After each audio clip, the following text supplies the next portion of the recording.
Hello, everyone. Happy Friday. We hope everyone has Hey, had a great week. As you can see, I have my partner in crime as usual, Cindy DeMant, and we have one of our guests so far, Cristie at Meeting Wellness. We should be having Ellie here shortly with Nourishment Redacted. So she's just running a little bit late, which is totally fine. We're very much go with the flow over here. So let's go ahead and kind of see who is in the chat here, and then we'll kind of get things jumped off and started. Here we have Dustin, Keto Simple. you beat us here. You did, Dustin. Good job. You are very, very timely. We appreciate that. Here we have Jeff. Hi, everybody. Welcome, Jeff. Lynn is here. Thank you so much, Lynn, for your continued support as always. Hi, Cindy, Sana, Dustin, and everyone.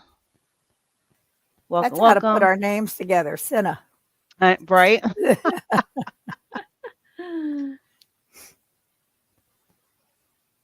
And then we have Susie. Hi, all. Happy Friday. Hi, Susie.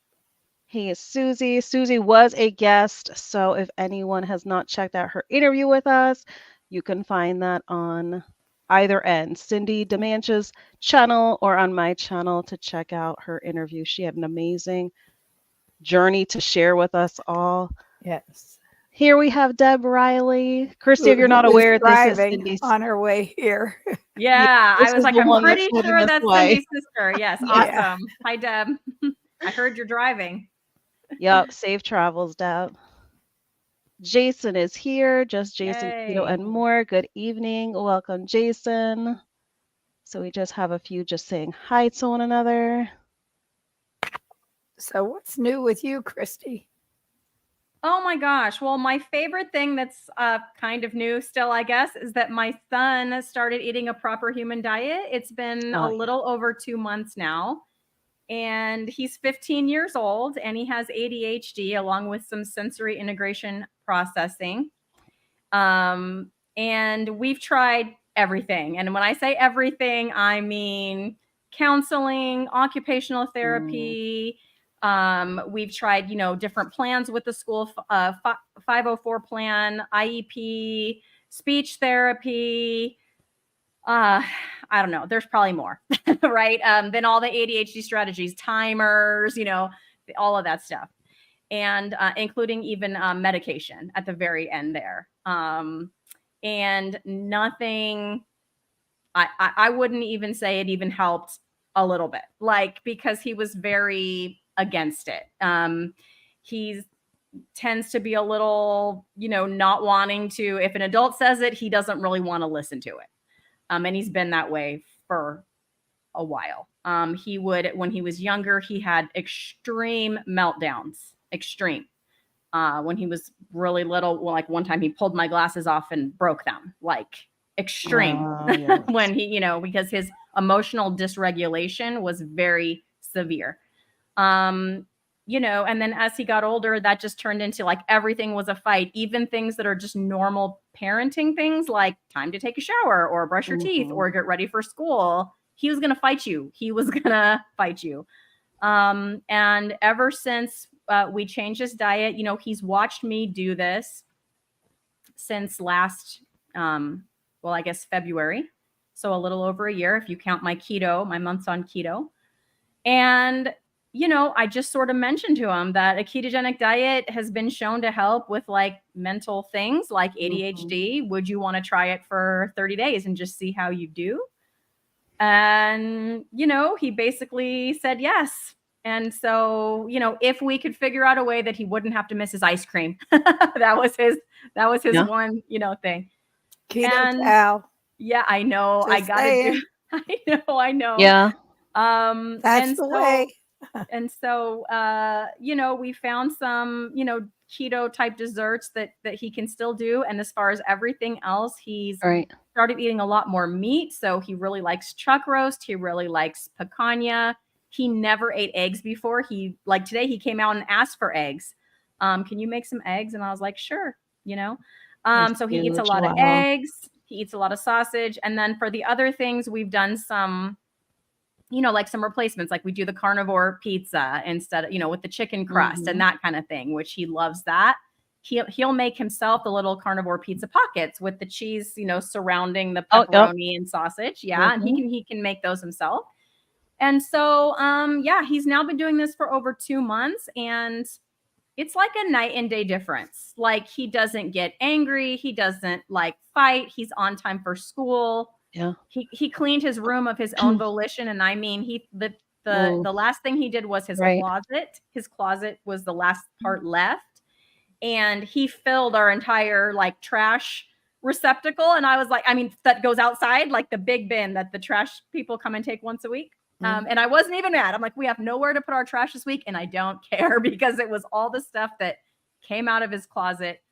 And that was just unheard of because he was sort of like never wanting to get rid of stuff before. Welcome, Ellie, to the chat. I didn't want to keep her back there. Yeah. Don't keep her back. Thank you so much. Let her light shine. Nobody puts Ellie in the corner. No, absolutely not. But that's Thank so you so heartwarming to me, Cristie, because as you know, I shared on my interview that I had with you as well as Ellie, we have our own 15-year-old on this end. And very much so, going the route of starting him on a ketogenic diet, stop his seizures. Yeah. It's amazing. And that's very much, it could be, neurological, but then like some consider that also like a behavior thing as well. They think that something, behavioral is happening throughout the day and might trigger it was like also kind of like another kind of possibility they put out there. But that right there is like so touching to me because especially to see him start as a teenager, that's huge right there. And luckily I was able to start ours while he was still young before he got to those teen years. And, when they're teenagers, they could be very adamant. They could be their own little adults, Mr. and Mrs. Know-it-alls. So the fact that he's, picking up like that like he's making stuff himself and taking the initiative, that's huge right there. Hey, I'm ecstatic that my 40-something-year-old sons and my 20-year-old granddaughter are all doing keto. And that's difficult. Sorry, I'm like, my voice is messed up. Fantastic. Yeah, Cindy is under the weather, so we're definitely going to send her healing, speedy recovery vibes. Thank you, Ellie. Of course. Yeah, I just wanted to say I'm so sorry for being late. We had some little toddler issues that mommy and daddy both had to be there, and we were helping her through that, fixing up dinner. I do apologize for being late. I feel like I feel much better now that I'm hanging out with you guys.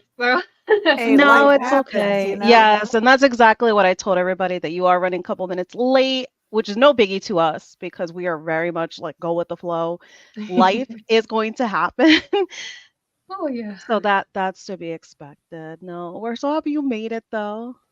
Me too. Jay, are you on speed? I had to ask him what he meant by that. He's talking about because all the lives I'm doing. I'm like, I'm off school this week. It's my spring break. So he's not wrong. And then I've got invited by Cammie at Last Day of Normal. She's doing some canning and she wants to do it live. And she invited me to like kind of be the host because when she's canning stuff, she can't also like run the chat. And then she just kept asking me. So we've done 3 of those this week. And so, I've been live. Those are fun. A lot. You should check those out on their channels, the replays. You'll learn something. I'm definitely learning. It's great. Yeah, I learned a ton. Someday I might start canning. I don't know if it'll be before I retire from teaching, but she's inspiring me. It's pretty cool. She's canning meat too. Really? Mm-hmm. Yeah. That's the best part. She's canning meat. And you can just put it in raw because it goes in the pressure canner and it cooks as it cans. It's really cool. So yeah, because you're talking about like old age practices. Wow. Yeah, and it used to seem intimidating to me, but she explains all the steps and it's really cool. So Uncle Uncle Big Big Guy, Guy. Arden. Hey. Howdy all. Hi, Sana, Cindy, Cristie, and Ellie. Thank you so much, Arden. We're happy that you're here. We have Sharon in the house. Hello from Hey, Buckeye, Sharon. Arizona. Welcome, welcome. So, Yeah, Ellie, here what's he's new giving with you these explanations. days? What's new with me? Well, we just recently got through a horrible stomach virus. Like, although carnivore makes you very healthy, it doesn't protect you from, you're not invincible. So we got hit and we got hit hard. And I'm so glad that this week we've been like healthy for pretty much like since like halfway of last week. I've been better, and but then my husband and my son were still like having some symptoms and stuff like that. So I feel like today is like the first day where we're like, okay, I think are we back to normal? It's Friday, ready for the weekend. I've been, you guys were talking about having your kids on carnivore, and this is something that I've recently been struggling with. I've been trying to pursue it, and most meals are like all meat, like there's many weeks in a row, but then sometimes those carbs, they just sneak into the house. And not really. I mean, we bring them into the house. Like my husband's like, oh, I want to have this or I want to have that. And I feel like I have this like conflicting mindset, because it's like, of course I want to give her the most nutrient dense food. I'm talking most about my daughter. My son eats everything, but every single meal is a struggle. Like what we were doing earlier, that was the struggle. And I'm not trying to put her down. She's so incredibly smart and wonderful, but like, I don't know, have you guys like, not even just like about carnivore, do you ladies, I'm sure you have like had issues with like, motivating your kid to eat the food and stuff like that? Because I feel like sometimes it's like pulling teeth. And she feels better after she eats, carnivore meal. She feels better versus like a carby meal. So I'm just curious what you think, because that's on my heart right now. I'm like, What carbs are coming into the house still? Like what carbs are they enjoying? It would probably be like a cup of white rice, and then I put like lots of salt and butter in it, or like some udon noodles, and that's it. Like we're pretty much like bare bones over here in regards to that. And it's not every day. I mean, when we were sick, I was giving them a little rice because we were having some loose stools and stuff, just to kind of try to give them something to bulk up on. But for the most part, like, I think they've been eating this way for the most part like 7 months. And maybe they've had like, it's like once a month or twice a month they'll have something. But then when they do that, it's like they can't moderate. I can't expect them to moderate. I can't moderate. And so it's just like, it's difficult. And I'm like, well, why did I even bring it in the first place? But it's like, I want them to enjoy it, but I don't know. Yeah. I'm conflicted about how to do Have that. you tried because Hearts of Palm, so there's like the brand Palmini. Oh yeah. They have like a riced Hearts of Palm that's really good. Oh, there's another brand out Skinny there. Pasta. Skinny Pasta. It's Skinny has the rice out also. There's another brand, I can't even remember it, but it's also like another version of like there's a lot of different brands when it comes to Hearts of Palm, and they have so many varieties. Like they have the rice, they have like fettuccine noodles, spaghetti type of like pasta noodles. I would say give that a try. You definitely have to kind of have it go through like a process, because like we rinse it, because like that liquid that it's in kind of has like a little bit of a stench. Because it's definitely like preserving in that it's liquid. Absolutely. So we wash it really well, boil it, and we make a bunch of stuff out of it. Like we make like a cheesy rice once in a while. We'll do kind of like a Asian like fried rice, and you could even add like beef in it, any protein in it, and kind of do like a whole fried rice out of it to kind of doctor it up for them. Absolutely. Yeah. But like that's what I would say, because I think that was like the more simple thing for us. Was I focused kind of like on what was the favorite carbs, and thinking of what some simple substitutes, like something I didn't have to spend all day in the kitchen something Yeah. that was going to be very much like stress free for me to be able to kind of like take on. Because if they end up liking it, you don't want to feel like, oh my gosh, like this is a recipe. I got to spend like 1 or 2 hours Mhm. because now I got them hooked on it. I But I know, would say right? try that. I would Okay. definitely say try that. And I maybe It's agree. definitely a lot better. Yeah, I was just going to yes. say, I agree with Sana. So with my son, at this point Mhm. now, he doesn't even, I mean, he had 2 events that I thought, okay, this might like derail him. He got invited to a friend's house, and for sure, I knew there was going to be teenager food. I didn't say anything to him about that. I just said, hey, do you want to bring some food? And he said, yeah, sure. Just what I normally bring for my lunch, which is like Teton sausage and some cheese Mhm. and some pepperoni slices. And so I just packed that for him. And then after, I was like, so how'd it go? And he said, oh yeah, they had, I said, was there food over there? And he said, yeah, they had pizza, but I just ate, what you packed me. Okay. Mhm. And then Hey. my other son picked him up from school because he's 18, picked him up from school and then decided, because he's standard American still, and he decided Right. he was going to go through McDonald's. And I was like, wish I would have known that, because I was already heating up some picanha, for Yeah. Zach to have. And I thought, well, we'll see how this goes. If he sneaks a couple of French fries from his brother or whatever. Yeah. And I asked both of them like separately, and they're like, no, he didn't have anything, and he just came home and ate his picanha. But I think, Ellie, that it's because like I did the chicken nuggets for him, that's with Right. the chicken and the pork Mm. panko and the cheese. And then I just did the chicken tender recipe recently, and then he can still have his pizza. So he's not like deprived of pizza, because we did something similar to what Sana is saying and swapped it out instead of Mhm. letting him go back and like having those carbs sometimes. Yeah, I have a lot of guilt with that. It's like, it's like I used to have the mindset of like, oh, if we eat out, which is so rare now, like we really don't do it. But like last night, my husband was like, you're going live. I'll take the kids. I want to take them out. And I just let him make the decision. Right. He knows what we eat. And Yeah. they made a decision to go get rice, and like at a Japanese place or whatever. And I was like, okay, well, that's like one little bowl.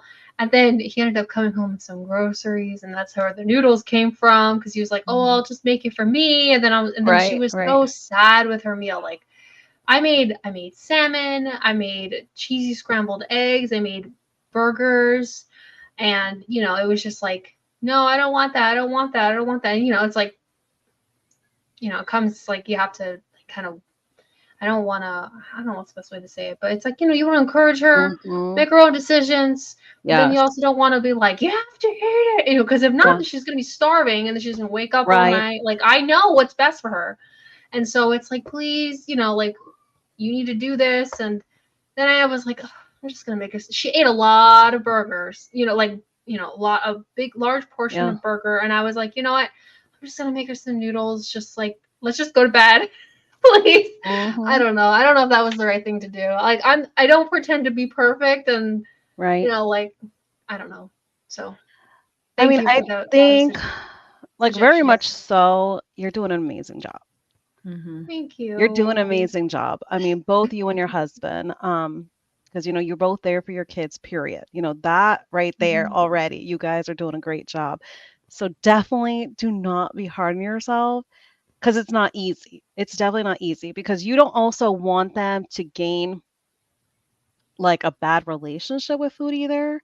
That's what I'm worried Because about. I had to be very careful. I had to be very, very careful because here, I had the preteen kiddo, and then I had the youngest. At that time, he was just about to turn 2. He was being breastfed, but very much at that point, like he was starting to eat solids. So he was fortunate that he was able to start proper human diet, and he didn't know any different, like about what is out there for standard American diet. So for him, it was a little bit easier, but more so for the older one, I had to be very careful because I had to be very careful with like my terminology because I didn't want him to think like I'm bad mouthing any foods and having him, have that kind of complex about the foods. I just told him that there were better choices, that some foods can get us sick and kind of like worded it that way. But yours are so young, they're so little. I would just kind of doctor up like alternatives to make it enjoyable for like what toddlers like. Another good option for everybody is our kids, they love spaghetti squash, and that's so Hmm. simple to do. That is I've like made that before. so easy to do. And like with that, you can do so many different options, like a Hmm. spaghetti and meatball night. You can like turn it into like a macaroni and cheese kind of thing. You could bake it into like a Yeah. casserole.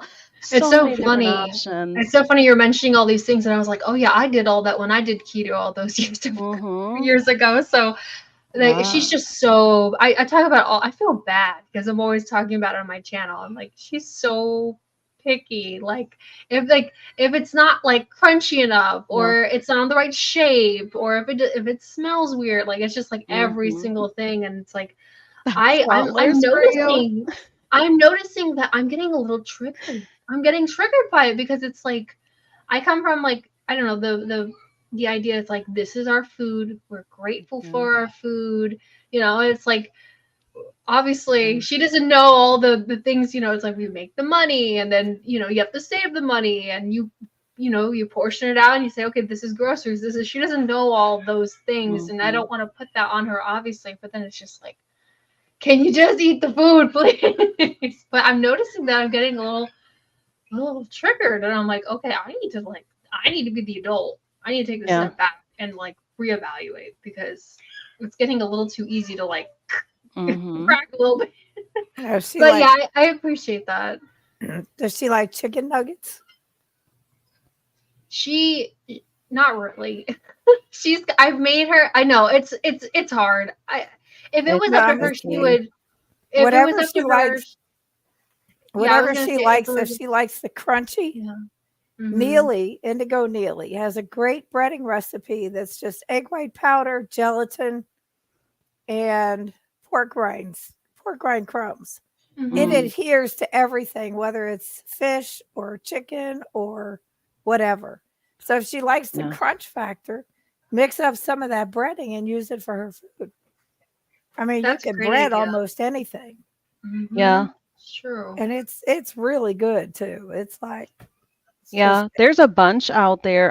Because Anita, the ketogenic woman, she also has like a batter that you mhm. can do kind of That's like, true. fish with and stuff like that. Yeah, both I of them are carnivores, so yeah. it's like I think that's the biggest thing. Like, if they eat all the meat, that's great. But if they need to have like those keto options, it's still Mm-hmm. proper human diet. Because even yeah. That's true. imagine, like when I turned carnivore, still, yeah, like my husband and my kids, yeah, did their amount of meat increase? Yeah, because that was what I was cooking. And if I'm the cook of the house, well, you know what? I'm only cooking one dinner. I'm not cooking separate dinners for everybody. Um, True. so very much so, like they ate a bulk of meat, and then I did like whatever like little simple like keto side dishes for them because I still wasn't gonna spend a bunch of time in the kitchen. I was gonna want to embrace the simplicity. Here we have dark carnivore, which is Charlie was raised on the eat Um, everything on your plate attitude, which I'm consciously not passing on to my daughter. Ladies, what are your beliefs about when your kids should stop eating prepared meals? So, Yeah, Christy, so we'll have you go first. absolutely. I was going to go first anyway. I was Yes. just going to jump right in there. I knew you were ready. I'm ready. Yeah, I just because I had the same upbringing, Charlie. So I mean, there were nights where I was at that dinner table for hours, because I would not eat the peas or the fish, the things that I don't like. Still don't like them today. So it did not help me learn to like fish. Sitting at the table the entire night until bedtime. But yes, I was very much raised that you don't leave the dinner table until you've cleaned your plate. And I don't blame my parents at all. That's, I think, how they were raised, right? So I don't think they were doing it to be, mean or anything like that. I Right. had good parents, don't get me wrong. Hmm. But I knew for sure that I had now granted, I don't have daughters, I have sons, but after getting to my teenage years, I did have a very unhealthy relationship with food, whether that was connected to that practice or not, I don't know. But you know, I did get into a very much of like, I'm gonna be able to restrict my calories if I want to. And so yeah, I got into that very strong, you know, binge restrict. So I have never done that to my kids, and to this day they're very much like, you know, I only want this much. Or like the other day, my son took his eyes were bigger than his stomach. He took a ginormous helping of chuck roast, and then he came out and he was like, I can't eat all of this. What do I do? And that, because that usually doesn't happen, because usually I'll portion it, you know, for him. But it was just in the crock pot, and I'm like, oh, no worries. We'll just cover it. We'll stick it in the fridge and you can finish it later. So he went and warmed it up, I think like the next day. Still couldn't finish it all. We had more than 2 servings worth in that bowl. And then he didn't ask me, he just put it back in the fridge. And so I think, you know, both of them are just very, you know, you'll often find even with standard American diet, even with junk food, because I kind of did that their whole life. I didn't ever force them to finish anything. Very different from my own history with food. You know, they would get candy, let's say at Halloween, and months later there would still be candy that they wouldn't have eaten, because it's not like, oh, I have this candy and I'm just gonna, they just never got that mindset. And it didn't really click with me until I started eating this way and thinking, wow, you know, and really looking and being like, you know, they can open a bag of Doritos, you know, eat a few, and then the bag will just be sitting there. Like if I open a bag of Doritos back in my proper, or before my proper human diet time, I mean, that whole thing would be gone. Like the whole thing, no question. And they just don't do that. And I wonder if it has, I don't know, but I think hopefully, you know, it has something to do with, I've never made them, I'm not the clean your plate club. If you don't eat it, you're not hungry, and you must not need it then, you know. But at the same time, they weren't ever grazing all day. It was very much like we eat at meal times, and that's when we eat. So I think it's been healthy for them, because that's how they've been their whole lives. And they're now 18 and 15, and they don't feel like they have to finish something when they open it, you know. Very great points. Ellie, what's your take on this? So I was kind of in this way of eating as well, you know, eat everything on your plate. But I think it's because I used to feel really good when I ate all of my food, because I would get that praise. And I think that ended up translating later on into life. Like, I eat a large amount of food, I'm happy, I get praise, you know. And like, so because I always ate my food, I never got punished for it. And so I think it's ironic now I have the opposite with my daughter. And so sometimes I'm like, you know, like I said, I'm being 100% honest. You know, I get a little triggered, and I'm like, just, you gotta eat you have to eat your food. But then I also know that that's not the right way to go about it. And there's some days where I'm really good about it, and I'm like, oh, are you full? Because that's what mommy wants. Mommy wants you to be full and have energy, and then you can go do whatever, you know, play with your kitchen or something like that. But then there's some days where I'm just like, I know what's going to happen in the future if you don't eat now. So it's like, here, can I feed you? Can we put a little cream cheese on it? Can we eat it with some butter? Like, I'm trying really hard to just get her to eat sometimes. But then, you know, because she tells me she's hungry. You know, it's not like she's like, oh, I'm just not hungry, because I can tell when she's like, oh, I'm good, I'm not hungry. And then, because she's always hungry, I feel like, because she's just not getting enough food. And so I think toddler stage is so tricky, because they're very much grazers at that toddler stage. And my son, you know, he's been eating proper human diet since he was, you know, first foods were steak and eggs, and he's been that way, and he's had very, very little carbs, like, if anything, you know, very, very little, compared to my daughter, who she came into it after she was 3. And so, you know, she already had like the taste. I think that when, like, the first few foods you give them, it kind of sets their tone. Like, her first food was a sweet potato, you know, versus my son, who had steak and eggs. So I do definitely see that. I think that this is a way of eating that we should stop. And I think that you should try to teach them, basically what you're teaching them is intuitive eating. You're saying, I'm full, I feel satisfied, especially if we're eating a lot of animal foods. I think that's very filling. So yeah, that's what I think. No, very, very good point of view. Cindy, I don't want to strain your voice too much, but did you want to chime in on this? When my kids were little, I mean, I wasn't doing keto or anything. I was just whatever.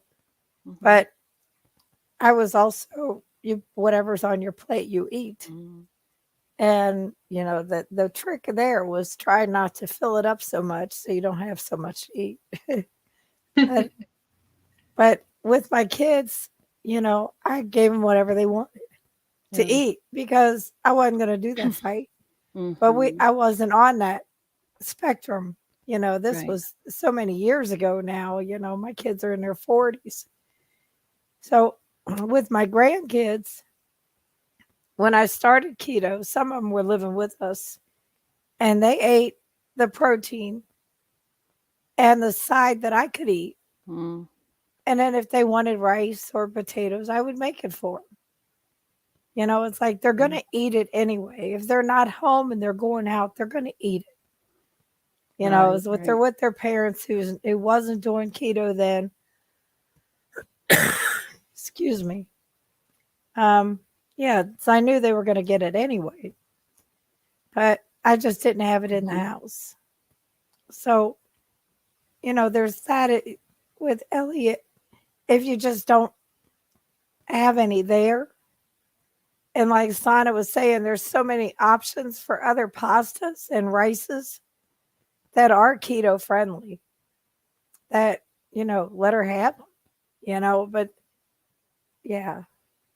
I mean, I have a box of minute rice in my closet for our dog when he gets sick Yeah. because boiled hamburger and rice is really recommended by the vets Mhm. when they have an upset stomach. So that's been in there. I love rice. Do you think I've touched it? No. I don't care. But other than making it for him when he was sick. But yeah, with the kids, you got to be really, really careful, but you should never feel guilty because, we can only do what we can with what we've Mhm. got. You don't want to be that iron fist with her because then she'll grow up thinking, I can't eat this. I can't eat that. I can't eat this. I can't eat. And she's going to rebel even more. Mhm. You don't want that because there's nothing worse than a rebellious Yeah. teenager.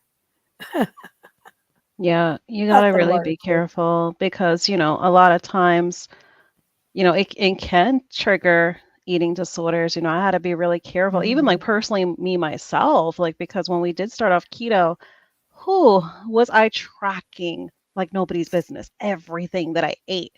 So best believe, Charlie, when it comes to this eat everything on your plate attitude, I grew up in a very strict Muslim household. So, yeah, it was very much engraved into us. Waste not, want not. We were firsthand shown because our parents had us go on a trip. My mother's from Turkey, so we went to Turkey. My father's from India, so they took us to India. They showed us firsthand what it looked like. Like we barely spent any time in the tourist areas. We were more so focused on learning truly about the culture. And the only way you can learn about that is if you go to the small country type of areas. So, firsthand, our parents wanted to show us what it was to live in these other countries and kind of really show us how they were raised. So, very much when it comes to the aspect of food, that was very much so the way it was. Like you had to be careful how much you took on your plate because then you were told, well, you shouldn't have took it. Well, now you got to eat it. So here Right. you're forcing yourself to eat it. So very much so, like I really think that very much in itself can cause eating disorder. But then again, we got to be careful because we have to more so teach about like really truly what your hunger cue is. And that was really difficult for me going from like keto to carnivore because, now like you're eating everything that's zero carbs and, everyone's telling you eat until you're comfortably stuffed. And that could be a dangerous thing for some of us because some of us very much can eat to the point that we get sick. But it's almost like you have to experiment with what your personal limit is. And it does adjust itself because myself, as well as, everyone that I've seen feedback from, you do end up getting to the point where you can only eat so much. Like you're truly feeling like, oh my gosh, like this is what it really feels like to be comfortably stuffed because I cannot stand to take another bite. Like, and what I have in front of me looks so delicious, but I cannot even pick up another forkful of it because I am just so full. But Right. I think it's just also dependent on age. We want to have the young ones have a good relationship when it comes to food, when it comes to the portion and stuff like that. So I would say, pass it on for whatever is age appropriate to have those discussions, is what I would say. But definitely when it comes to the eat everything on your plate attitude, we definitely have to end that cycle because it's something that was very much passed on with generation. And it's really, if you're not hungry anymore, you should be really truly stopping. Yeah, I am absolutely guilty of that because I made my kids when they Hmm. wanted something more. I said, "You take Yeah, it. You're going to eat it," you're gonna eat it. Yup. because I didn't want it wasted. So Hmm. Mhm. things are just too, and especially nowadays, Yeah. things are too expensive Right. to get it and throw it away. Yeah. Because it's sitting there on their plate. Now they're not Yeah. eating. Yeah. Because my mother, So that's very much what she told us. She's like, if you Mhm. took it and put it on your plate, I can't put it with the rest of the leftovers. Like you're gonna have to eat it. right. She was not gonna throw it in the trash. So it was very much that mentality. The other Lasty and thing, normal, welcome. Hi, the Go other ahead, Candy. thing, Cindy. Hey, Kim. Ellie, that when you said when she does eat this stuff, she's hungry again. Shortly after. Mm. That's because, and we all know, carbs crave carbs. Mm-hmm. So if she's Yeah, eating a carby food, she's going to be hungry again Oh, right. yeah. because it's going to, she wants it more and she wants it Yeah. more. That's just normal behavior when Hmm. it comes to carbohydrates, Yeah. even if they're the good ones versus Hmm. the bad ones. Yeah, It's I just try to say like you need to finish your protein first and then we can have something else afterward if we do have it. I like to use like the terminology that like rice and noodles because that's all and bread and stuff like that. They're sometimes food. It's something that we sometimes can eat, but if we eat a lot of it, mommy and daddy used to be very sick, and when we decided to add more animal products she knows what that is. She knows what carbohydrates are. She knows what fat is. She knows what protein is. Like she Yeah. knows all the words, and I'm very proud of her for that. But yeah, I like to use the sometimes food kind of terminology, and it was really funny. I got her like a little wooden. I like to do wooden toys, so I got her this little tea set that has, it came with like little treats and stuff, and she's like, Mhm. "Mommy, this is not healthy. It's all carbohydrate." I love that. And it was really funny. But I did get them like another little set that had the salmon, the steak, the fried egg, and stuff like that. But she was just like, "Yeah, I don't want that. I just want to play with my tea set." So I don't know if I'm trying, guys, because like she doesn't eat any like sugary stuff at all. Like the Mhm. worst is like a berry, and once it's gone, like we buy our groceries for the month, and once it's gone, it's gone, you It's know? on you. So I definitely need to just make sure that the other stuff is out of the Mhm. house, and I do that. I'll try them. She's not really into veggies, but I will definitely try them, and I'll let you guys know. So Yeah. thanks for Definitely that. for that age, you're gonna definitely have to doctor it up because that's very much so. Like what I had to do early on, Mhm. you have to doctor it up. To their like standard American diet stuff, you have to doctor it up. It sounds kind of like horrible in a way, but like think of it this way. It's still the real food approach. So even if you have to doctor it up, so be it. It's still the healthy Mhm. ingredients, the real food ingredients compared to the processed stuff. So even if you had it doctored up, it's still no biggie. There's And a they're good gonna they're gonna question be for you. more appealing to it. Go ahead. Does she like pancakes? She does. I've been making Courtney Luna's carnivore bread recipe. I make it Okay. into like I just uploaded a video about that, and I make that into French toast, and it's just eggs, cottage cheese, pork rind crumbs, which I make myself, and then and melted butter. And you make that into a batter. You bake it as a bread, and then you slice it up and you fry it. She eats that. I will make it. I don't care if it's 12 eggs to No. make a loaf. Yes, that's right. It's 12 eggs to Right, make right. one loaf. Yeah. That's one swap. Like, so I was gonna say that's definitely like breakfast is good if we have the French Hmm. toast and we have and the sausage. Yeah. That's good. She's been enjoying. I've been making kefta for her. You know what that is. Yeah. Yeah, I've been making well, Americanized version, but I've been making Hmm. kefta for her, and she's been enjoying that. It's basically like Turkish meatballs. My husband taught me how to make it, but with very little seasoning because we do less Hmm. seasoning here. And so I'm still trying to get those dinners down. I need to find the perfect meal, for all. I don't want to talk about her the whole day. So if anyone wants, we No. can No, talk yeah, about it'll something it'll else. definitely come into place because think of it this way, even us as adults when we were starting American Diet, we were Mhm. very much like toddlers still.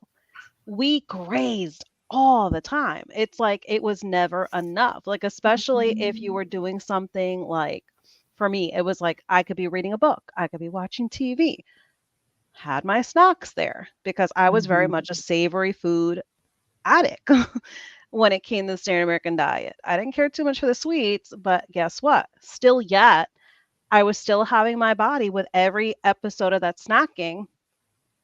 I was affecting my glucose.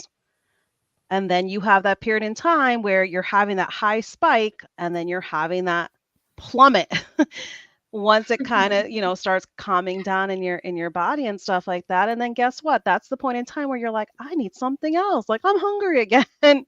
Because your body had like empty carbs. So we went through it even as adults. So that's why, more so like we can't be so hard on the kids for like we were addicted. We're And bad. that's very much so. Like these companies, they know what they're doing with their ingredients. Because it's very much triggering to our bodies, our mentality that, oh my gosh, it tastes so good. I can't get enough of it. Don't take it away from me. Because look, we even have grown adults that have a hard time going on the proper human diet, any spectrum of the proper human diet, because they feel deprived. So very Absolutely. much so, it's not just the children. So don't, you know, anyone in the chat, do not be hard on yourself. Definitely do not be hard on yourself. Like think No. about like how far we've come when it comes to how much knowledge we have now. So you have all the resources. Like you definitely have all the resources that you need when it comes to anybody trying to transition themselves or their kids. All the resources out there. Just take your time. Don't be hard on yourself.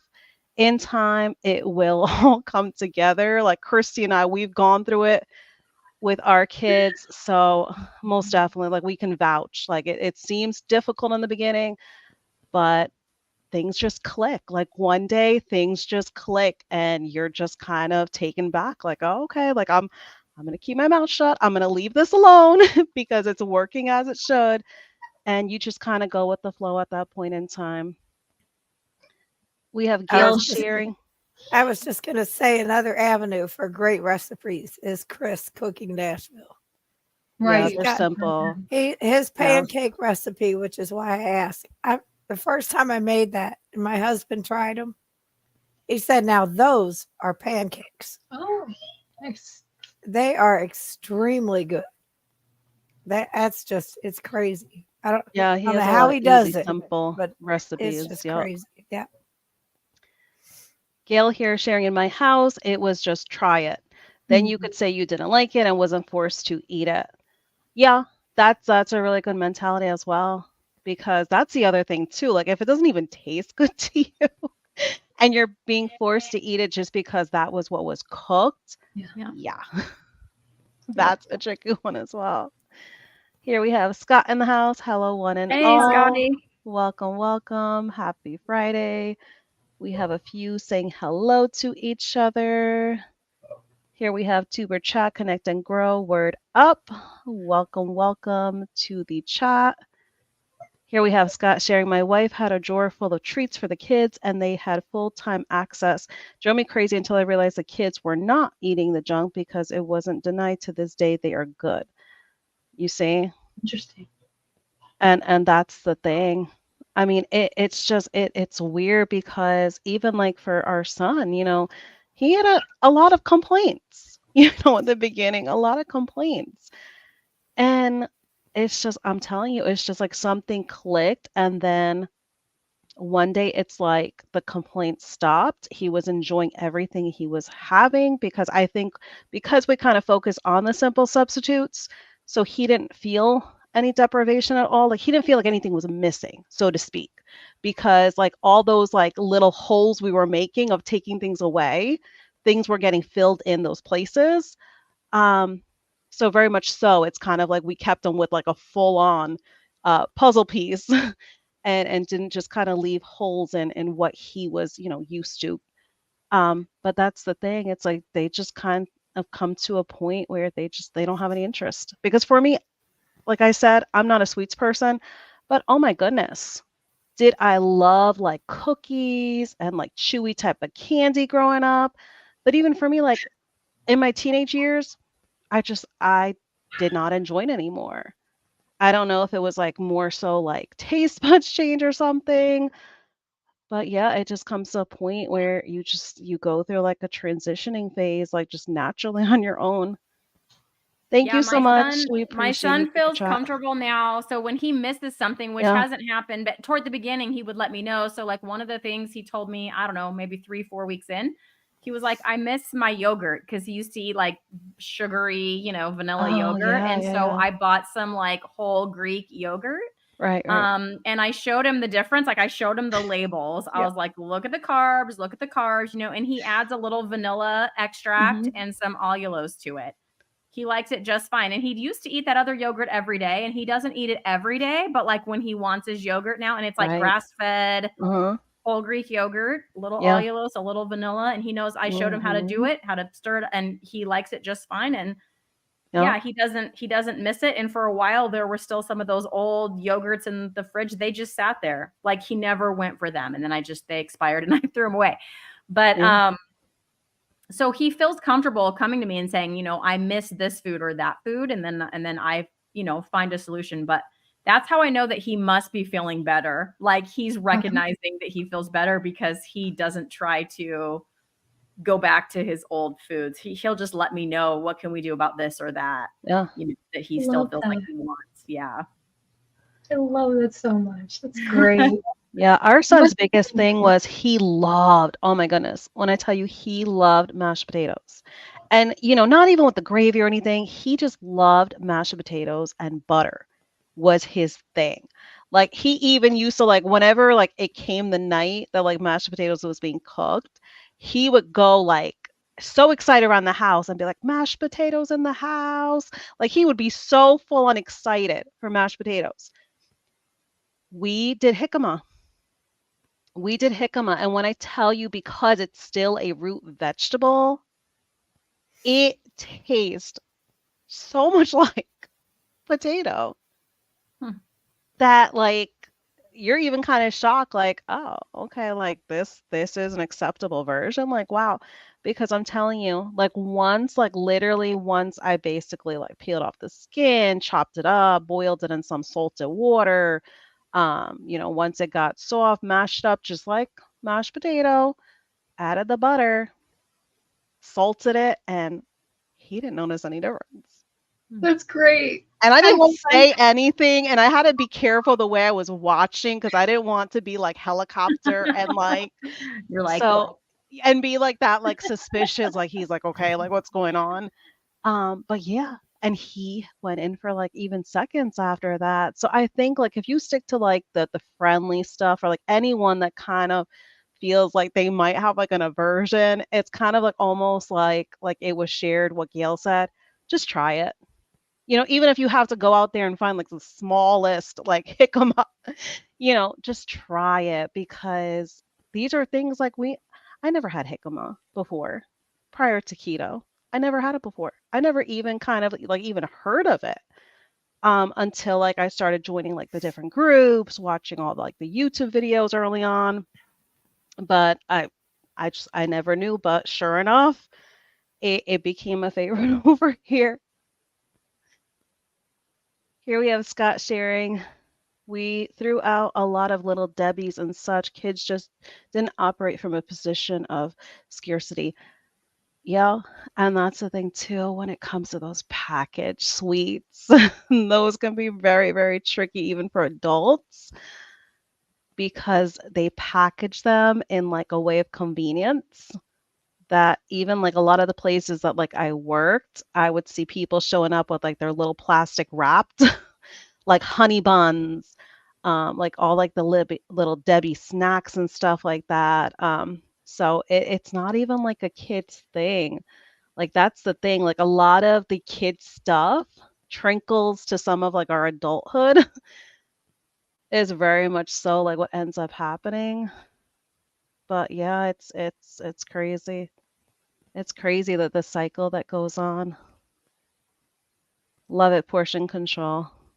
Yep. Yep, if it's done the correct way with the correct mentality, absolutely. And here, Christy shared with Scott, my kids never have felt that they were in that scarcity mindset. Yeah, very much so. Yeah. I love how that word mindset was used because the mentality of this is truly, it has to have the proper approach. Scott sharing, I lived in the scarcity mode my whole young life, and it's been a challenge to this day. Internal discipline never really developed for me. My wife is the complete opposite, discipline for days. Yeah. And, we have to also think, when that discipline, it can't develop, or it's like sometimes hard to have like a grasp on it, we can't be hard on ourselves. Because then, of course, like putting that stress on ourselves causes like a whole ripple effect of other things as well. Um, so that's the thing. We kind of have to like work our way to it. Because I could tell you, like, my mentality at the beginning when I started keto over 5 years ago, and like my mentality now, I went through like a complete entire like renewal of my mentality. So we definitely go through phases, just because, I felt like I very much so like I had everything in control early on. I truly didn't. If I really evaluated what was going on, I didn't. And I had to accept, I couldn't be hard on myself about it. I had to take it as a learning experience and kind of say to myself, well, what are you going to do about it? Don't complain. Don't beat yourself up about it. Like, what are you going to do? Like, focus your time of pondering on what your next actions and steps are going to be. Did anyone want to touch on this right here? This topic when it comes to discipline? Well, I would just say that after living in a house where I was in the Clean Your Plate Club and I was going to sit there till I ate whatever food I didn't like, I was going to sit there till I ate it or till it was bedtime. When I went to college, I ate so much stuff because mom wasn't there, and I could have ice cream for breakfast if I wanted, and I could order pizza when I wanted, and I could eat that for breakfast too if I wanted. And I could eat Lucky Charms because I'm an adult now and I don't see my mom within 200 miles of me. And so I very much put on the freshman 15, 20, whatever it was, because I had no internal discipline, right? My mom had been my discipline. And then when that was gone, I didn't have it for myself. And it took me till the age of 47, to figure it out. So. Yeah, it very much, that's the thing. It's like we can't even make anything be like an age thing because we all go through these phases throughout our entire life. Right. when I was growing up, we didn't have all the snacks around the house all the time. So when my kids were little, I made sure I had things handy at the house. And it would be days where they wouldn't get touched because it was there and it was ready for them. Mm. I think if you keep it from them, that's when they want it more than if it's Yeah. easily accessible. Mhm. And, but even right before we moved away with my 20-year-old granddaughter and my 40-year-old son, they would buy stuff and bring it in the house because I wasn't buying it. Mm. And it would Yeah. sit. I'm like, why are you doing this? Why are you even buying And it? it's like you were saying, Cristie, about opening the Doritos. They would open them, eat a few. Now, if that was me years like you, they would have been gone. But Mhm. Yeah. they could eat something, put them down. And I'm like, why do you get this stuff? But it's always been that way for them. It's always been there if they wanted something, and they didn't Yeah. gorge on it because it was always ready. Mm-hmm. So, it's just the way. Now, when we would have something when I was growing up, if they would buy something, Yeah. it was gone the night we got it. It was like, that's it. So I Yep. didn't want that to happen with my kids. I Mm-hmm. wanted to make it available. Right. And if they wanted it, they could have it. If they didn't, that was fine. It's there. So, I think gorging on something because you don't have it, Mm-hmm. except once in a while, is way Yeah. worse than Oh having yeah. it right there Mm-hmm. for when you want something. Yeah. Yeah. Because on that very much could be eating disorder. Like if they know that you don't agree with it coming in the house, they're gonna sneak behind your back and binge on it. Right. And this way they were, and I knew they were bringing it in the house Mm-hmm. because it would stay in the Yeah. kitchen. They weren't allowed to take it Right. downstairs or upstairs. Mm-hmm. So, and I could see it. It wasn't moving. It was still there. I'm like, why are you wasting your money? Because it was like, you're not even eating this stuff. Yeah. But Yeah, ladies, I'm oh, really sorry. going to have to go because Yeah. I'm Okay. just miserable. My throat is killing Aw. me. But Okay, Cindy. I'm going to go. Yes. No. Absolutely. And you guys enjoy the rest of the chat. All right. And You as Feel everybody in the better. chat, thank soon. Yeah. you. Definitely feel better. Focus on Oh, healing. I need to. No. Absolutely. But thank you. Thank you for coming and hanging I out because we've wasn't going already to been blow on it for off. almost an hour. Yeah, You hung in there. I tried. It was like, Yeah. No. but now it's Absolutely. really getting sore. So, Yeah. Yeah. Yeah. No. We don't all want you right. to strain yourself and cause Bye, more problems. everybody. Have a Good great night. night. Have a great weekend, everyone. Good night, Cindy. Oh. Hope she feels better. Yes. Oh, because her voice. Oh. I know You know, you it's answered this, Christy, in the chat, but I just wanted to point this out because this is regarding your son that he didn't want regular food and this mentioning of he must be feeling so much better. Yeah. That right there, I wanted to definitely highlight that because, if they're old enough, like if they were going through something and they're old enough, they do get to that point where they're capable of kind of being in tune with their body to Mhm. know the difference from when they didn't feel so well to now like having a huge improvement. Yeah. It's funny because as a teenager, he won't talk to me about exactly how he feels better. Like he's just Yeah. like, I don't know, it's fine, Yeah. whatever. Like he has to be cool, right? He's just too cool for all of it. I think it's a And so boy thing too. It's definitely a boy thing. But at the same time, you just watch this evidence, right? The Yeah. evidence is piling up. So after the first 30 days, he's not like, I'm going back to my French fries, and he didn't go back. He didn't go back to his oatmeal and his juice, which I thought were healthy. Yeah. He didn't go back to any of that stuff.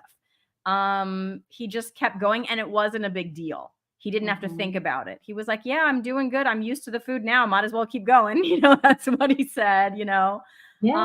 And then this, like I said, within the last 2 weeks, having these couple of challenges, He Yeah. didn't even blink. It didn't even Mm. seem hard. So it's like, I know. Yeah. And then just watching his behavior. So it's like, I know he's feeling better in there, and he's just, too cool to really elaborate Yes. on it. So maybe someday, maybe when he's in his 20s, someday he'll share a little more about, how he's feeling. But yeah, it was cool because, like I said, I really didn't push it. I just kind of wanted to see how he would choose to handle it. And Smart. he just blew it out of the water, like not even a problem. Round of So That's applause. huge. yeah, so he's feeling better. You just know he is. I just can't wait to someday if he chooses to open up about it. So, and there's your pixel sighting for the night, everyone. Yes. Oh my my gosh. I absolutely love that. Scott's saying, I'm living proof of that. Washing pizza down with beer night after night. Yeah. Mm-hmm. And I think that's kind of when we go through like that like moment of like perspective to like how much we ate before. And a lot of us now, like especially when it comes to our meat portion, like we definitely are packing down the meat. But like in the comparison of like the carbs that we were having, we were stuffing our faces with it, and then like shortly, like later on, we still wanted something else. We still Oh, wanted, like we still felt like, oh, there's room for dessert. There's mhm. room for like another snacky type of thing.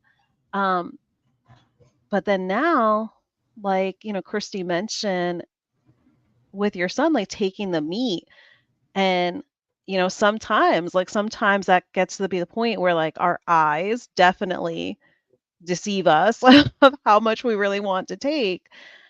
But it's like the protein, like just the meaty goodness is just so satiating that we're done. We are literally done. Like once we have like that meal, like you definitely feel done. Your mind is definitely off of food. So it really for sure like it changes your mentality completely. I think with you not even realizing that you focused on healing your mentality and your relationship with food when it comes to your mentality, it's like it automatically just kind of heals itself or gets itself into the progression of healing to have that better like relationship with food is what literally ends up happening. Yeah, the stuff in the cupboard that's still there because my husband is still very standard American, as is Yeah. my older son. So there's still all the chips, all the ice cream, and it Mhm. doesn't even phase me that it's You there. see? Which That's still, when huge. I think about it, like I don't think about it except when I'm talking about it like this, but it Right. still blows my mind Mhm. because that stuff every night, would call my Yeah. name. And then to your point, Sana, I'd go and I'd have something salty, and then there Right. would still be room for something sweet, right? Because Yeah.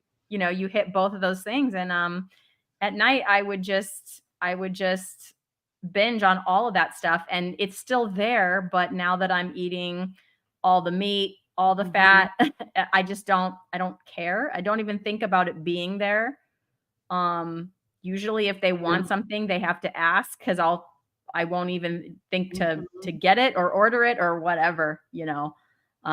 Whereas before I would just kind of naturally order all the Right. things, or go shop Oh for all yeah. the things because I was eating them too. And now it's like they have to tell me like, oh, we need this or that. Yeah. So it definitely changes your mindset about food. And I think my younger son, Zach, is learning that too, because yeah, he'll say that. He'll go like, I always forget how filling this stuff is. Yeah. Oh good. um, so And it's that's the greatest thing too, because you do have like the older one that is now eating this way, and then like the peer influence or like the sibling influence is huge. yeah, it's actually the younger one that's eating this way, and hopefully he will impact his big brother. Yeah. His big brother also has ADHD. It's not as maybe as Cool. severe in some ways. Right, right. Um, I brought it up to him a couple of times. This has helped your brother with his ADHD. What do you think? And he just kind of Mhm. smiles at me. Doesn't, he's not Yeah. It's like, interested. I like ice cream, Mom. Yeah, at this No, I'm time, good. yeah. Sometimes if I make like the chicken nuggets or the chicken Uh-huh. tenders or the carnivore pizza, Mhm. he does like them. I say, look, Oh, there's good. all these things just like this. You see how you're enjoying these, and Right, you yeah. know, who knows? I'll keep chipping away at it. Maybe he'll decide Mhm. to give it a shot. You never know. You never know. He might end up surprising you. He might. You know, I was just thinking about so my husband and I, we end up talking about food a lot Mhm. because I we think that the reason why my husband has ulcerative colitis is because, which is very severe. Like, if you guys don't know, watching, my husband's almost died 4 times. Mm. He's gone through feeding tubes. Even one of the feeding tubes got infected once, and he Oh was, my goodness. having, it was awful. And so he's still suffering with the repercussions of, and he grew up in a household where there was stuff all the time, like Mhm. all the different snacks and stuff, and he could eat it whenever he wanted. And so I can believe I completely forgot about this, but it's like, my husband has a very high metabolism, and Mhm. he's very hungry all the time. Like, the first time ever that he felt full was when he started eating carnivore. And he's like, or even keto. No, it was first keto, because we Right. had made burgers, but then we had the cheese, the mayonnaise, and then we wrapped it in lettuce. That was like the first meal where he was like, "Oh my gosh, I'm full." And he didn't understand that, because he used to eat like a bag of chips like Mhm. this big. He'd eat it in a sitting. He was one of those video gamers. He'd play a video game, eat, eat, eat, and it just became this, like, you Yeah. know, symbiotic relationship almost. Right, Like, if you right, right, play yeah. games, he had ice cream. If you play games, he had pizza, or all Mhm. those things that we try to avoid now. And so my husband sees my daughter; they're very similar. Like, I think she takes after him a lot. And so we see her high metabolism and how Mhm. active she is and how gifted she is with her movements. Like, it's kind of crazy. We think we're gonna put the kids in judo, because they're just, my husband does judo. They're just so graceful, and like, she's very, well, not so much my son. He takes after me. He's a bit more klutzy, but we think he's so strong, like bull, because he's literally has like packed on muscles. So we think he'll probably, maybe he'll do American wrestling, but I don't know. But so I think it's funny that him and I, because we're raising the same kids, but Mhm. we both have those different like environments where it was like, I ate all my food and I was happy, and I rarely ate any kind of sweet things at all.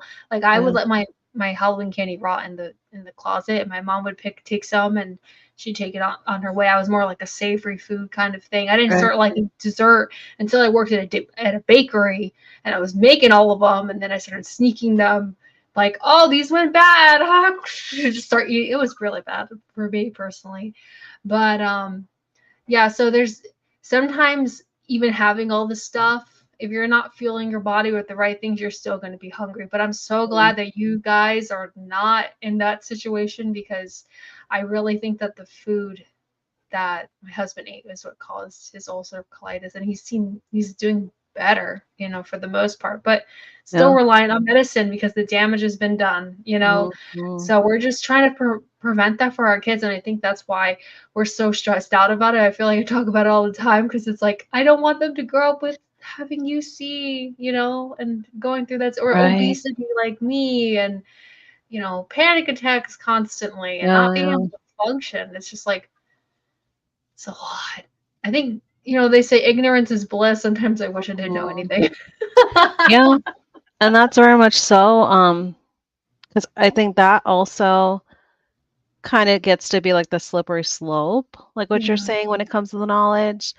Like, for me, I just, like, I had to naturally, like, cut my social media time, like, my screen time, Yeah. because I have, my screen time that I have at work, and, sometimes just, like, naturally, like, sometimes, like, I would get into, like, working, like, 9 to 10-hour days, and then because my employer, they don't offer overtime right now, so I've been having to, like, deduct, from, like, my hours by the end of the week to not go overtime, to go beyond, 40 hours for the week, but I have all that screen time.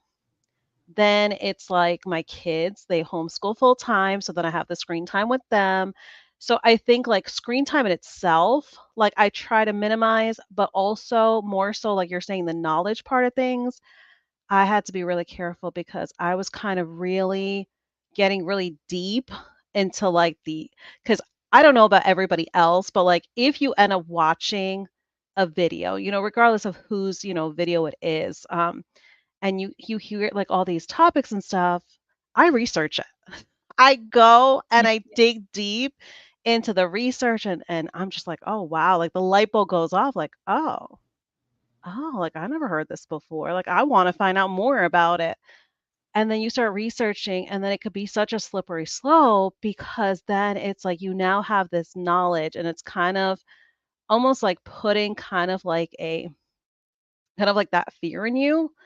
Like, Yeah. kind of like you're mentioning, Ellie, like, with what your husband went through, because like he went through it in like such a severe way.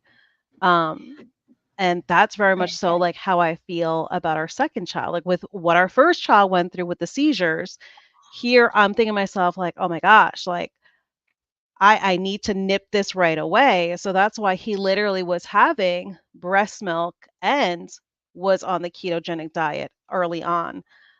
Because I said, you know what? I'm not even going to have him try anything standard American diet. Like I'm going to try to, Mhm. and it was sad in a way because I kind of very much felt like I had to shelter him. And Yeah. it's like, what kind of way of life is that for him? What kind of way of life is that for me? Because I'm having to now, kind of be like too overprotective as a parent.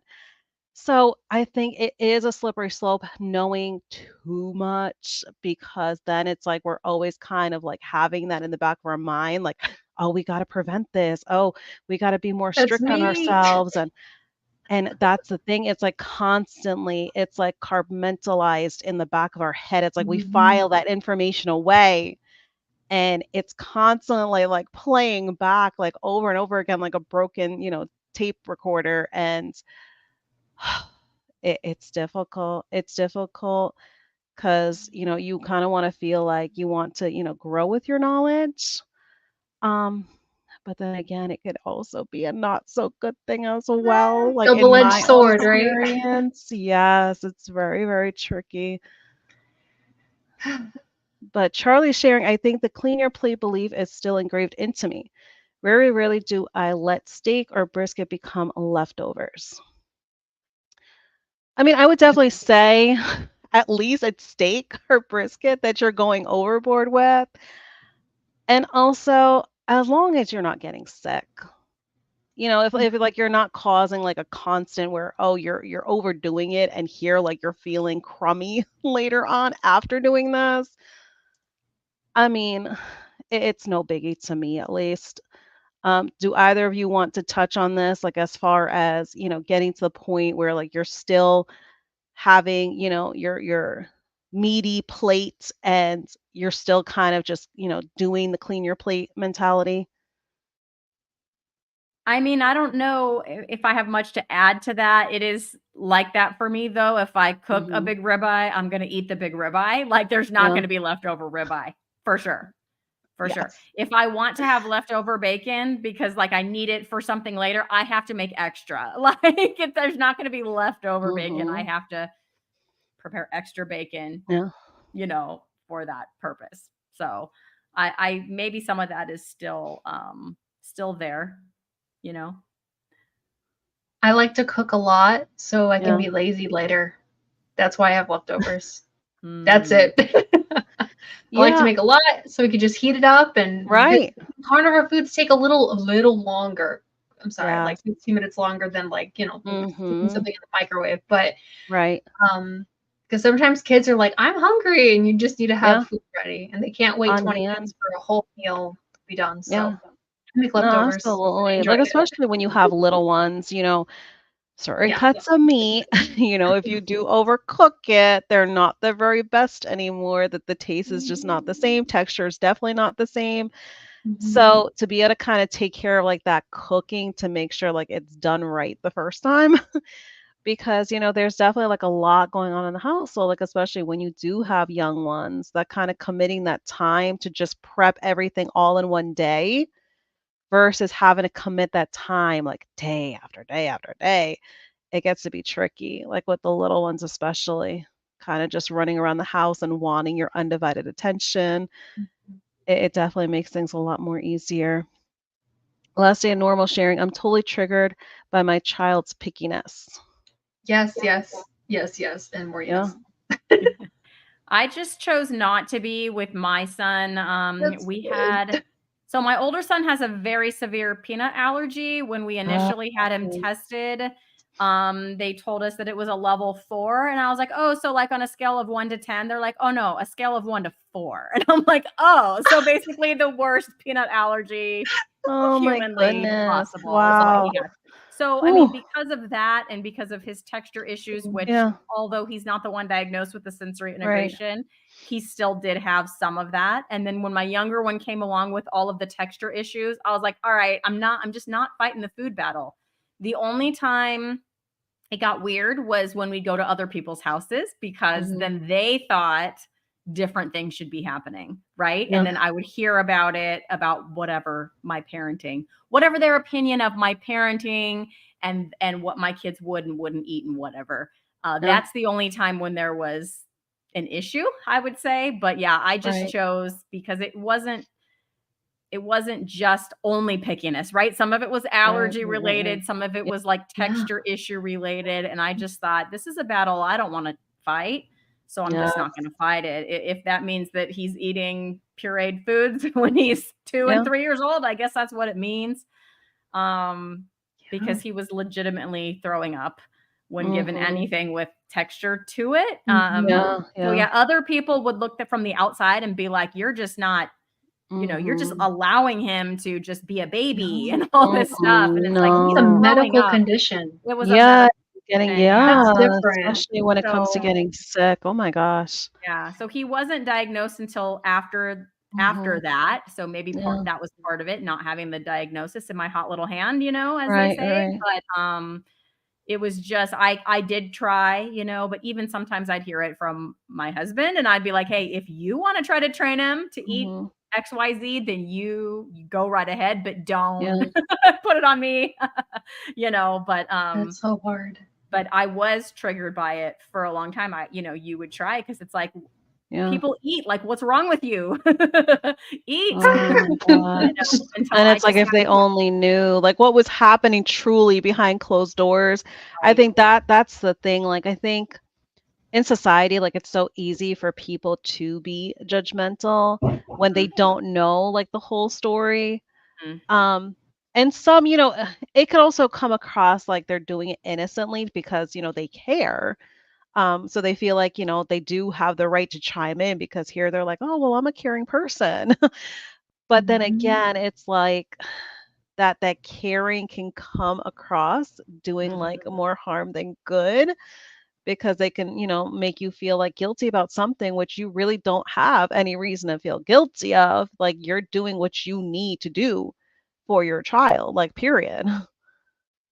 And only you're going to understand that as the parent first and, firsthand understand like what you're having to do more so than Yeah. any outsider can Yeah. vouch on behalf of. Yeah, they weren't there at the meal table. They never saw him Mhm. actually throw up, so they just thought Mm. he's just being dramatic. She's just Yeah. being permissive, Wow. kind Mm. of thing.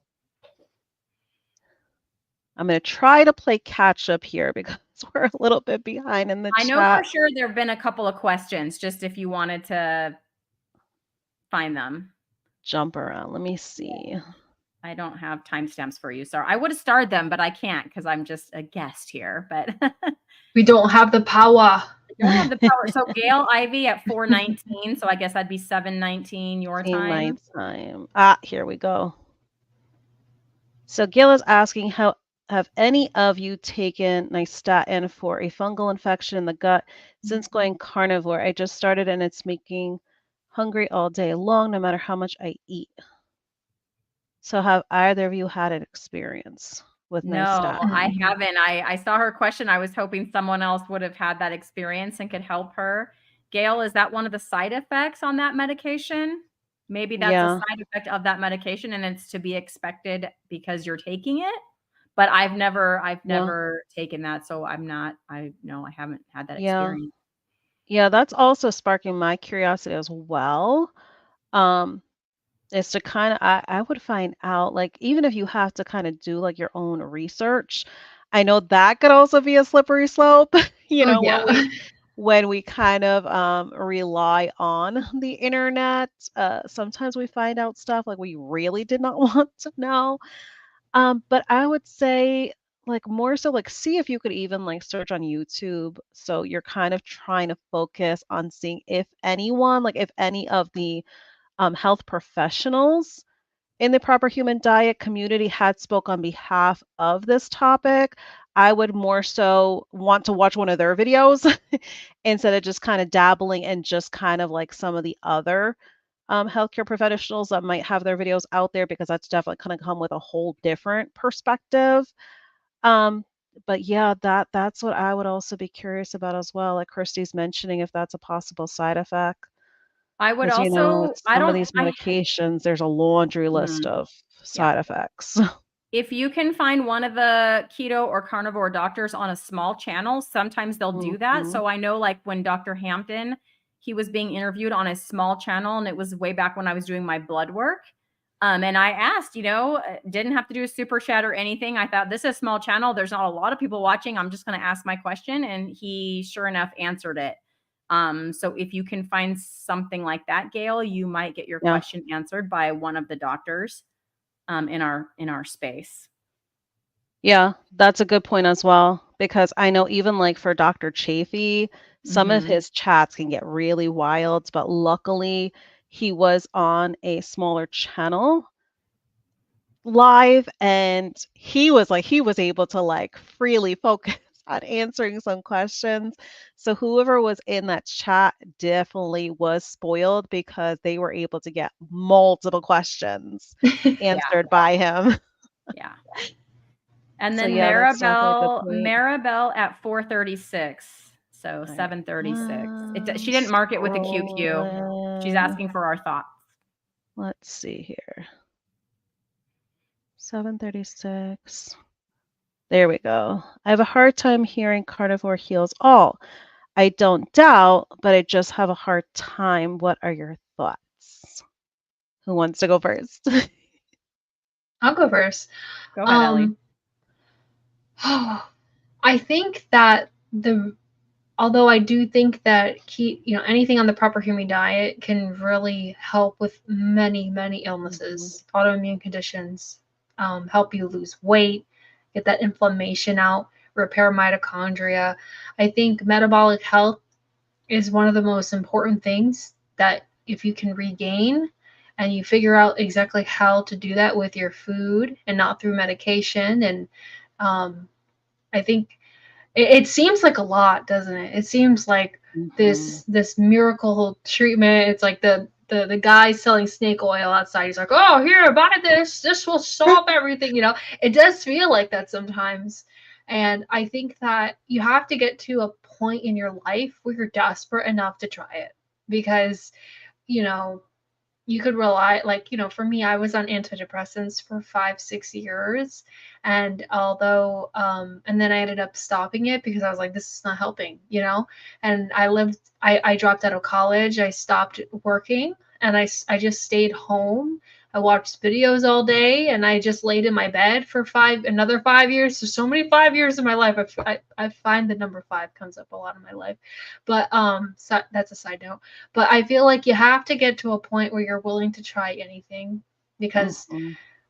the advice that is usually given by medical Right. professionals or even just your loved ones is usually not helpful, or it Mm. doesn't apply to you. Like my grandma, she grew up always being able to moderate her food. Like I see her eating like the tiniest of meals, and I'm like looking at her. I'm like, I know as you get older, you lose like some of your taste buds, and think Mhm. food becomes more difficult to eat sometimes. But like I feel like my whole life, she's like, I eat it this time, I eat it this time, I eat this time, I have this snack, and this is my portion. And I grew up watching her Right. do that, Yeah. and like, so if you can do that, more power to you. But I think that you just have to get to a point where you're willing to try anything.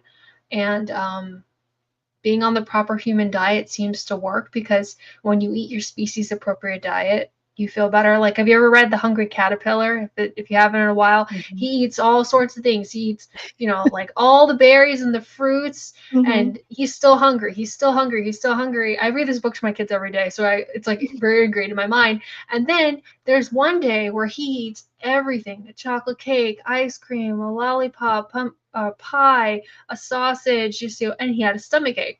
And then the next day he eats his leaf and he feels better. And I think that can help our gut heal. And so I hope that's encouraging to you. I know it just seems like magic, but it's not. It's what we need to eat to feel better. I think that's a big role in healing. So I 100% agree with everything Ellie just said. So ditto to that. Ditto. That shows my age. Yes. Ditto. I remember real dittos.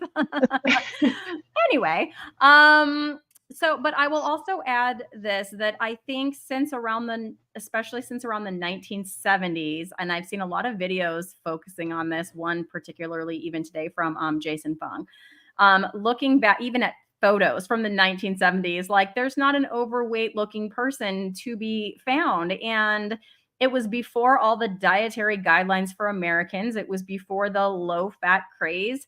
Nobody was really counting calories or any of that. And yet you still don't see, overweight, sick, inflamed people walking around, generally speaking. And so I think fast forward to now, where, what is it, like 93% of us in the United States have some part of the metabolic syndrome. That's just crazy. That means we're almost all of us, are sick, but it's because of the diet. And so fixing the diet can fix all of that. Now, does it heal 100% of everything? And if you're carnivore, you're invincible? No, that's when Ellie came in tonight. She said that, like, carnivore does not make you invincible. No. We just had a stomach bug, and so, yeah. For me personally, it was, my relationship with food, as well as my, my binging and restricting cycles. Always feeling hungry, just living hungry 24 hours a day, and just like willpowering myself to not eat so I wouldn't get fat, and then binging on, all the chips and ice cream when I just couldn't do that for one more second. For me, that's what it helped me to fix. And that's down to satiety hormones, right? Like my satiety hormones and all that were so messed up from doing that. I did it to myself, right? And eating the proper food fixed it. So my take on is, it's not just that it's 100% cure all for everything. Yes. But it's that so much of our sickness, whether it be diabetes and all of the, the inflammation, all that stuff, right? It's because the diet is the problem. The diet is also the solution. So I think that's why it gets, you hear that a lot, because it does fix so much of the problem that we here in America and much of the world, now are dealing with and looking at. So that's what I would add to Ellie's excellent answer. Ditto. Yes. I'm going to definitely, Ellie, for dittos. well, I'm going to come with the ditto as well, because you both definitely made such great points, because I absolutely agree, because we got to think of it this way. Heals all. I mean, all would be like, there would no longer be anything out there that anybody would be fighting when it comes to anything, like any irritations, ailments, diseases. So it's hard to completely delete and eliminate everything. Does it greatly reduce? Absolutely. Because, we have to remember, we still have some that are so strict on carnivore, like to the point that they don't even use any seasonings other than salts. So some don't even incorporate dairy at all. And guess what? They have reduced their medications, but there's still those medications that their body is dependent on. So very much so. Did they heal a lot? Oh, absolutely. Because when you hear that somebody was on, dozens of medications, and then they're down to like just 2, that is a huge change for their life, for their lifestyle, for their mentality. Because I can't even imagine, thankfully, like I've never had to be reliant on any medication. So like I can't even imagine having to take, like some of these people mentioned like dozens of different medications they were taking, and some of them they have to take more than one pill. So I can't even imagine like what that like, I'm sure at a certain point in time after taking it for so many years, it becomes second nature, but still in the beginning, I can't even imagine what it does to somebody's mentality to have to be on that kind of medication for such a long period of time. Because even like now that they're able to come off on it, it's difficult for them to come to the realization that they're not having to take these particular medications every single day, because still very much so, it's shocking for them that they healed enough that they don't have to take those particular medicines. But I would definitely say there's still a lot that is going to still linger, um, but it could be to the point where it's not as bad, which is still a huge win in itself, because it heals somewhat, maybe not all the way, or maybe the body just needs time. Because, we also have to remember that a lot of us are still considered newbies. Regardless of how Yeah. much time we've been on the proper human diet, I would say if you have not been on it for probably like a decade or longer, we're still considered newbies, big time. And still yet, the body can take literally all of that time to truly heal. Because we have to think of, look how many decades we were on the standard American diet. So that's also very telling as well that everything might not possibly be able to heal, because every single day we still do a lot of damage to our bodies. Because still yet, like for me, like there's times that like I push myself because there's so much, work to get done at my full-time job. I got so much stuff going on with my kids homeschooling, then you got like all like the housely duties and stuff like that. And do I push my body to the extreme more so than I should? Yeah, like that's different damage that I'm doing to my body every single day, pushing it beyond probably what its limitations are. So those are like things like every single day we're doing stuff to our body. So like can that slow down whatever like progression I could have to feeling like fully healed? Yeah, absolutely. Um, but like just like Ellie touched on when she came in the chat, I am now like I can sleep like within seconds. Like literally, I go brush my teeth, wash my face, I hit that pillow and I'm knocked out. But then you have some carnivores where like, I have so much energy, I can keep going. And it's like, well, no, like my body and mentally, I'm exhausted. Thankfully, the way of eating is allowing me to be able to sleep. Like that is a good thing. I should not be Mhm. feeling bad because my body can now quickly fall asleep. Like I no longer suffer from insomnia. So the thing is, even when it comes to healing, there could also be different perspectives of healing, because that That's other true. person, their perspective is like, I have so much energy. Like, I feel like this is my healing. And then here, I'm a quick sleeper and I stay asleep the whole entire night. With pregnancy now, I do like wake up early morning to go use the bathroom because of how much water I drink throughout the day. So, yeah, Yes. do I have that? But I'm telling you, as soon as like I literally get back to bed, I'm knocked out like all over again, as Mhm. if I like never even like woke up. That's great.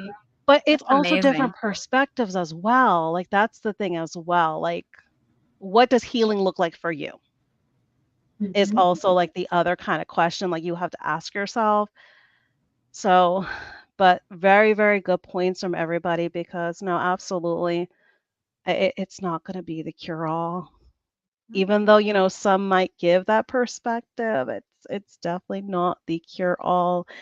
And, it's sometimes kind of bad to label it as such, because then I feel like some like beat themselves up because then they think like, oh, I'm not healing, I must be doing something wrong.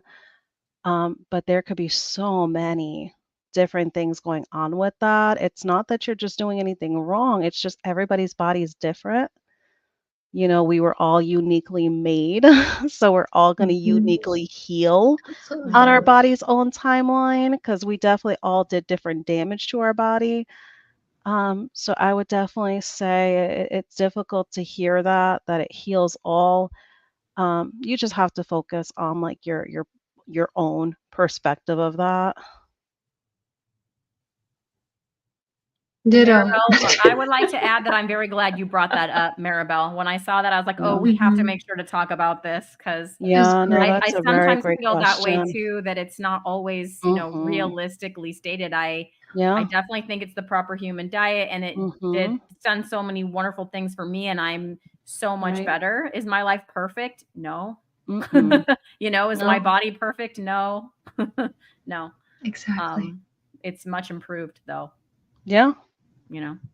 Yeah, even like that's why I try to only because like I feel like it's important for me like the way like, terminology wise, but like even for like my mental health.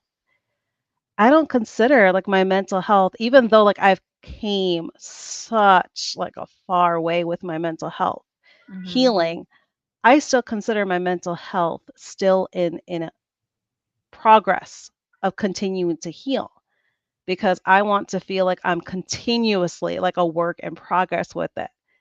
Because, it's difficult because once you kind of get to that mentality where you're feeling like, oh, I healed it, I don't got to worry about it no more. But no, like with your mentality, that's something like you always want to work at. Because there's so many aspects of this that when it comes to your mentality, like we were talking about, like portion wise, you have to have a certain mentality about that. You have to have a certain mentality when it comes to triggers that are around you. Um, you have to have the mentality of knowing that you're deserving of focusing on these proper human diet foods. If you do have like a slip up, don't beat yourself up about it. Just get right back on track with whatever you can do, like with that very next meal, with that very next day. There's so many aspects to having to keep your mental health in check. So even for something like that, I would never consider myself completely healed because I want to make sure like I keep that constant like healing focus and keep that kind of like that perspective for myself that I have to keep my mentality strong and in a healthy place compared to where it was before because for me I didn't acknowledge it. It was very much like on the back burner. I did not acknowledge that I did have mental health problems. So to kind of keep myself like in perspective and keep that constant reminder, I think is really important. When you're on a healing journey, is to always keep yourself like very much like in tune with what you're focusing on healing. So I believe we catch up with all the questions. I'm going to go ahead and touch on like these last comments to get them highlighted because we've been going for about like an hour and 37 minutes. And I want to respect everybody's time, especially our guest. So last day of normal saying carnivore will make so many things better, but it won't resolve everything. A paralyzed person in a wheelchair won't get up and walk, but they will be better off eating the proper human diet. Yep. Exactly. It's not going to change, the situation that they're in because, they are paralyzed. But if they, for example, if they are overweight and they have somebody caretaking for them, I'm sure that person would appreciate for them to come down to like a bearable size to be more of like a comfort situation to be able to help them a lot better. So that's the thing. It's like kind of like helping yourself. You could end up helping those like around you to make it kind of even like more easy for you to be the type of person that it's comfortable to live with you kind of situation. But no, I'm happy that you touched on that. So this is just answering for Gail's question. Here we have BK. You came in when a lot of the chatter was going on, so welcome, welcome. I'm proud to be a carnivore rookie. Yeah, and I think very much so. Like that's a lot of us. Like for me, Cristie and Ellie can speak on behalf of their opinion about this for themselves. But for me, I would always consider myself a rookie because honestly, like I would never consider myself like a carnivore or like a proper human diet expert because still yet, like over 5 years later on the proper human diet, there's still so much stuff that's coming about, like so much new information. That's why you even see like Dr. Barry, such like a common name in the community. He even has to go through and update his videos. He has to put like year updates on them to even, validate that that information is still current and up to date and that it's accurate. Only because things do change so much. And imagine like he's a healthcare professional and he's a popular healthcare professional in this community. And for him to have to go back on his information, imagine how all of us are with the information that we know, if he's even having to go back and backtrack. Did either of you want to touch on that? I still feel like I'm a rookie. And if, like I said earlier in this live stream, if you count my keto months, I'm over a year. So not even, I mean, you're 5 times longer than me, Sana. But like you said, it's like I don't even think I figured out what macros my body likes the best. Some days I'm thinking about protein, some days I'm thinking I don't have enough fat. um for being a woman and hormones and all that stuff that you hear about, I wonder, should I be supplementing iodine? It seems like every Hmm. day somebody comes out with something new. Yeah. About that. And so, it's like you said, it's always learning something. And I think the N=1, the longer I'm in it, the more I realize the N=1 thing is just very, very true. And I Right. think it takes a long time to sort of dial it in exactly for some of us. I know I find that to be true for myself. And, but yet I'm glad that my feet are on the path, right? That I'm on the journey, Yeah. and I know that I'm much better off for it. So who knows? And then as you continue getting older as well, my body's going to change. So I might dial it in for a second, and then I might hit menopause, and then have to readjust everything. So I just think that's part of being human. Did you have anything to touch on that, Ellie, as far as Um, the status of feeling like a rookie? yeah, I think that with any to be able to admit that you don't know everything shows that you have humility, and that's a really important skill to have, especially I think if you're like, I hate saying it, but we're influencers, I guess technically. If you're an influencer online and you're sharing your story, it can seem like, maybe as a viewer you don't know as much as we do, but we're learning just as much as you are. And I'm so glad you're proud to be a carnivore rookie, because that just shows that you're always willing to learn. Yeah, very, very, very true. So I don't see any other questions coming through. I know I addressed this in the chat, but Scott, Me he too. was I did too. We love apologizing. Scott. No Yes. We way. love No, it. never ever apologize. Your existence is so entirely valued, because you guys have to think, for me, it does not bother me. Like these lives can get to be lengthy because it's so important to me to highlight like everybody, because your presence is so important to me, especially on a Friday night, because you could be doing anything with your Friday night, Mhm. especially, those of us that like have such hectic schedules, that Friday night is like your unwinding time and that family time. So no, we absolutely wholeheartedly appreciate anyone's presence when you guys show up for us all, because that definitely gives us that motivation and encouragement to keep going with our content and with whatever lives we do. So no, absolutely no apology needed at all. But everyone, with that being said, we definitely wholeheartedly appreciate you all. Oh, here we have Tom Garvey, the keto cook, coming in. Oh, He hey, also Tom. has a channel.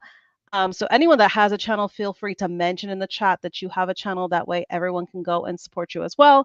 But Tom Garvey, he has a channel as well, and he cooks chef style. So definitely go Cool. ahead and check him out because he has Cool. some amazing recipes that he throws down. And then here, oh, okay, off to Carnivore Kips tomorrow. So Carnivore Kip is having a meetup, is what he's speaking on Yeah. behalf of. All right, everyone. Well, we're going to go ahead and wrap this up. Thank you so much, everyone, for being here. And thank you so much to our guest, Cristie and Ellie. I appreciate you both being here Thank so, you. so much. And to Cindy as well. We're definitely going to send her our healing vibes so she can get better. But everyone, definitely enjoy the rest of your evening and have a wonderful, blessed weekend. Bye. Love you everyone. all. Thanks for listening.